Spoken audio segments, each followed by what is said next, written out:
दिल्ली की रोहिणी कोर्ट में हुए शूटआउट मामले के बाद दहशत का माहौल है। इस मामले में राजनीति भी गरमाई हुई है। घटना को लेकर कांग्रेस नेता अनिल चौधरी ने कहा कि दिन दहाड़े गोली चलना ये साबित करता है कि दिल्ली में जंगल राज कायम है। देश की राजधानी अब अपराधियों की राजधानी बन गई है। दिल्ली कांग्रेस के अध्यक्ष अनिल चौधरी ने कहा कि दिल्ली की सुरक्षा व्यवस्था पर सवाल उठने लगे हैं। मुख्यमंत्री चुनाव यात्रा में व्यस्त हैं और गृह मंत्री अमित शाह को दिल्ली से कोई लेना देना नहीं है।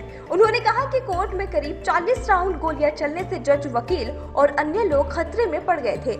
ये घटना दिखाती है कि खुफिया तंत्र पूरी तरह विफल हो चुका है, जबकि दिल्ली पुलिस को खुफिया तंत्र से जानकारी मिली थी कि इस तरह की घटना होगी। रोहिणी कोर्ट के अंदर आज हुई गैंगवार और उस गैंगवार में लगभग 30 से 40 राउंड की चली हुई गोलियां और 2 से 3 लोगों की मृत्यु, एक वकील का घायल होना, जज साहब के चैम्बर में इस तरह की वारदात दर्शाती कि दिल्ली के अंदर जंगल राज कायम है।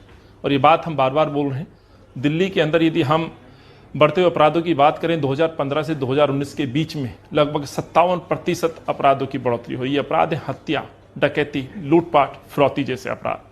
महिलाओं के अपराध की हम बात करें जिसमें रेप और हत्या के मामले 36% की बढ़ोतरी दिल्ली में हुई है। लेकिन दिल्ली के ना मुख्यमंत्री बोलते हैं ना देश के गृह मंत्री बोलते हैं।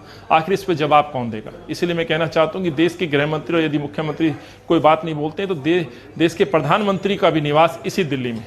इसलिए मैं देश के प्रधानमंत्री से भी सवाल पूछना चाहता हूं कि दिल्ली की जनता पूछ रही है कि हम कहां सुरक्षित हैं। रोड पे चलता हुआ आम जवान, दिल्ली पुलिस का जवान का यदि मोबाइल छीन लिया जाता है, लूटपाट यदि उसके साथ कर ली जाती है, तो अंदाजा लगाइए आम जनमानस कितना सुरक्षित होगा। इसीलिए आज बड़ा प्रश्न उठता है कि आज दिल्ली के अंदर अपराधियों के लिए ये आराम घर राजधानी बन चुकी है। कांग्रेस नेता ने कहा कि देश की राजधानी दिल्ली में कोर्ट परिसर में जंगल राज है। दिल्ली में कानून व्यवस्था पूरी तरह से फेल है। गृह मंत्री और मुख्यमंत्री अरविंद केजरीवाल इस पर जवाब दें।